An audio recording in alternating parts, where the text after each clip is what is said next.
বইমেলা হলো জ্ঞান সাহিত্য ও সংস্কৃতির এক আনন্দময় উৎসব।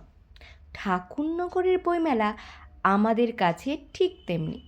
ফাইনাল এক্সাম শেষ হওয়ার পরপরই এই মেলা শুরু হতো, তাই এই উৎসবের মজাটা অনেক গুণই বেড়ে যেত। বইমেলা শুধু বই কেনাবেচা নয়, এর সঙ্গে জড়িয়ে থাকে নানা সাংস্কৃতিক অনুষ্ঠান। যাই হোক, আমি কিন্তু তেমন এই বই প্রেমী নই। ক্লাসের বইও খুব ক্লান্তি লাগতো পড়তে, কিন্তু মেলা বলে কথা, কিছু বই যদি না কিনি তাহলে কি হয়? শুনলে অবাক হবে তোমরা, আমি কিন্তু ছোটদের বই পড়তে খুব ভালোবাসি। এই যে দেখছো যে বইগুলো, তার ভিতর দুটো আমি কিনেছি, বিশেষ করে ভূতের বই। আমার দারুণ লাগে। এত বুড়ো হয়ে গেছি, কিন্তু এই ছোটদের বইয়ের প্রতি নেশাটা আমার আজও আছে।